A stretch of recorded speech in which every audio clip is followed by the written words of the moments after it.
Hey, this is JJ, and I am responding to some requests of seeing how a Masterpoint guide actually works, one of the trail guides.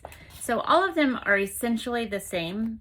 So I grabbed the Climb 3 trail guide to talk with you about today. And they're, like I said, they're pretty simple, but I am glad to share with you a little bit about it. The first pages include a welcome and a table of contents.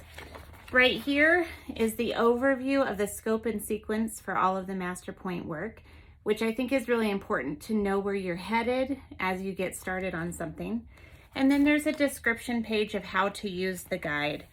Basically, Masterpoint is designed for students to be working several days at home and then coming together once a week in community in order to discuss the things that they have learned. So all of the Masterpoint work for the week should be completed before they head to community, which we call the excursion within Masterpoint. The first pages that you're going to see are the curriculum goals, and that goes through each one of the strands. And the strands that we use are mathematics, language, science, philosophy, literature, and history. And it will talk about some of our core values, which we talk about camping together. The C is to cultivate knowledge, A, acquire knowledge, C, to cultivate wonder, A, acquire knowledge, M, to mature together, and P, to pursue wisdom. And so within each of the curriculum goals, you will see the way that we are camping together as we walk through this year's worth of curriculum. Each trail guide is 32 weeks. It's split into 16 weeks per semester. And if you start in around Labor Day, you should be able to be finished by about Memorial Day with all of the coursework. So the curriculum goals will have each resources that are in each level. And how did we choose those resources? Basically, when I was researching, I researched tons of different programs that have been used consistently and do things excellently. And wherever those various, I think it was a stupidly large, way too many hours were invested in researching the different curriculums and then talking to people who had been there, done that, and going onto Facebook groups and seeing what people were highly recommending. All of that went into this super duper Excel spreadsheet. And at the end of the day, where things agreed, those are the things that ended up coming in as resources for Masterpoint. Now within that, sometimes we had a really hard time deciding, okay, there's 4 different logic providers. Which textbooks are we going to actually choose to do logic? Well, we do the best we can, and we accept the fact that we may change our minds later. Most of the curriculum choices we really have put a lot of thought and prayer into, and so I don't anticipate major changes, but is it possible? Absolutely. And so if something that seems like it will be a better fit comes up in the future, then we will go ahead and pursue that, because just because something's tried and true does not mean it's always the best choice moving forward, although I do give a lot of credit to it. So you'll see the different resources in each one of the strands there. And occasionally there are going to be little tips about, like, as the guide, how would you present this, or what students should be aware of as they're walking through that particular strand this year. So it is worth reading through each of the curriculum goals. The next thing that you're going to see are the first and second semester overviews. What is so wonderful about this is that I actually print this out and put it on the refrigerator. And so you can see which week you're on, which subject you're supposed to be covering, and very quickly just get an idea of what the game plan is going to be for that week. And the other thing that's really fun is that your students get to check it off. And sometimes it's very satisfying to see those check marks go through. The next thing that you'll see is a 2-week spread of your weekly assignments. And again, this is what should be completed before you ever gather to discuss this within community. The mathematics strand is a little bit strange.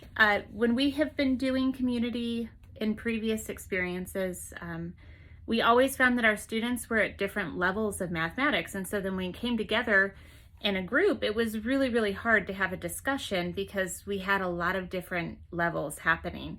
So go ahead, do your mathematics that you are normally progressing through at home, change nothing. But when you come to community with a Masterpoint guide, you're going to be talking about something that's going to expose the beauty of mathematics or the function of mathematics. So in Climb 1, you're exploring the mathematics around the world, and that's really a fusion between social studies, mathematical discoveries historically, geographically, and just the way that different things happen. So you get geography, you get history, you get math all tied into one, and the goal is to be able to complete it together in 1 hour when you're on a community day. As you move through the different levels, you might see that slightly different. For example, in Climb 3, the La Vida Loca curriculum, there is some homework that the student should be doing, but it should not be taxing or overbearing. It should not add extra hours on.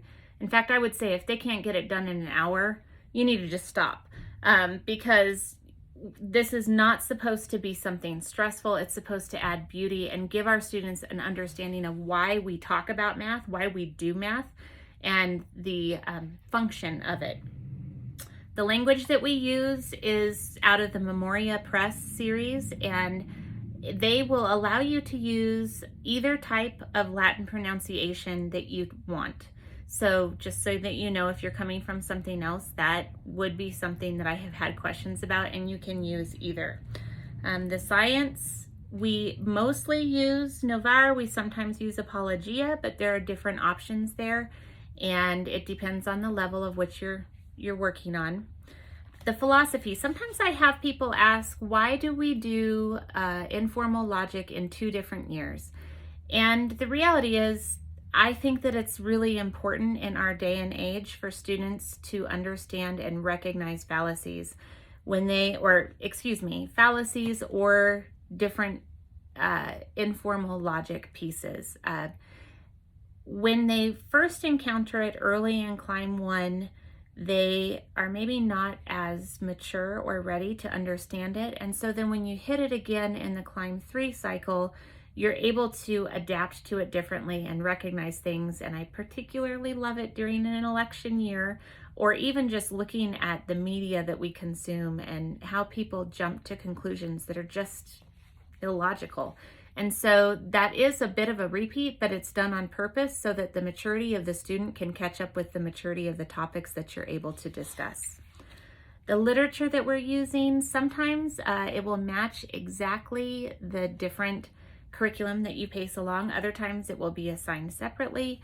And all of those are books that have received awards or have been particularly thought-provoking, and hopefully will provide our students with examples of what to do and what not to do as they are working through their life choices. Literature can bring these decisions alive in a way like nothing else can. And if our students, I also think that if we disagree with a piece of literature or the choices that a character is making in literature, that those are sometimes better discussion points, because we're not just going, oh yes, yes, yes, I agree with that. We need to be thinking critically and having our students think critically about that as well. And this is the way to practice in a no-risk situation. And then the history chapter or the history piece will come along. And again, we're going to cover the entire world over the course of 6 years, and ancient to early.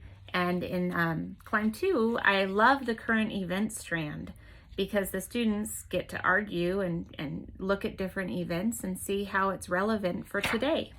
So I got a little sidetracked talking about the different strands, but this is going to be what you'll see all the way week 1 through week 32. After you get to week 32, you run into the appendix section, and that will change a little bit with each guide. There's usually a literature one. In Climb 1, there's one to create a science fair within your own community. In Climb 2, there's one to understand the different ways that you can do a mock trial and have a schedule there. Every level has something a little bit different within the appendix section, but it's just going to illuminate the coursework, so they are definitely worth referring to. Once you get into the Climb 3, 4, Summit 1, Summit 2, you will also see a college preparation guide. And we know that not every student is going to go to college. That's not necessary for every student, depending on their interests or what God is calling them to do. But one of my deep commitments is to give them options. And so the Masterpoint curriculum is designed to give them options that if they choose to go to college, they can. Now, every state is a little bit different with the requirements they have. And as a homeschooling parent, that's just going to be one of the things that you have to research and figure out. But I'm in Arizona. I have vetted everything with our state. And so I know in Arizona, this will work great if you follow it as it is designed. And I suspect in most of the states it will as well. I do provide two different types of sample transcripts once you get into the high school years of the guides. And so you can have something that you're going to have to tailor it yourself, but you at least have an idea of what could be accepted by a college. I'm fortunate in that in my previous life, my professional life, I did work in college and university environments. And so I have several friends who are in the admissions offices. And the great news is that almost every college now has a specific website that will be like youruniversity.edu/homeschool or something like that. And it will help the parents to understand what direction they need to go, what kind of hoops they have to jump through in order to be an attractive candidate to that college. Colleges want homeschooled students. And so that is just something that is out there that nobody will ever want to employ your student and you won't be able to get to college. That is a lie. And I want to say it very clearly that your efforts and being able to homeschool through high school, through graduation, it is absolutely achievable, and your student will be even more marketable, because what we have discovered is that over the past several years, there's a student readiness that comes, and homeschoolers typically are far more ready to succeed and excel in college than traditionally public school educated peers. So there's always exceptions, but in general, take a deep breath and don't let that be one of the worries, and know that you will have a sample ahead of you that you could look at for a transcript for if your child is headed to a college. Maybe my favorite thing of every single guide is this philosophy appendix. And what this is a 2-year Bible reading plan. And it takes the students, if they will just go through day by day, there is a chunk of the Bible that they can read every single day. And over the course of 2 years, they will know the entire Bible. And if you do this consistently over the course of your Masterpoint career from 7th grade to 12th grade, you will have read the Bible 3 times through. And from the perspective of a biblical Christian today, I don't think there is anything more important than actually understanding what the Bible says. Even the boring parts and the begats, all of them have a purpose, but too many times we don't focus on that. And so what I would recommend, and the way to bring this into your homeschool, is to have a daily reading. And the students could keep a journal or just write down notes. You could discuss it around your family dinner time. And then if I were a guide, when I had a community, I would be asking each one of the students to present a devotional every day before we got started based on the readings from the past week. And again, if students are at different levels, or maybe they started one year and it was the off year, that's okay. Just something from this devotion that they're able to pick out and that they could bring to inspire the students around them. And that's how I would use this in a practical way as a guide on a Masterpoint day. That pretty much covers the entire guide. So like I said, it's pretty simple. All of them are just right around 100 pages. We have a clear cover and a hard paper or plastic back with spiral binding, and they're pretty durable, and I hope that you enjoyed learning a little bit about this, and feel free to shoot us any questions. You can always reach us on the Facebook page for Masterpoint Curriculum, with any of the Facebook groups that are set up for each of the climb and summit levels, or through the Etsy shop, which is also Masterpoint Curriculum, Masterpoint Publishing. Thank you. Take care.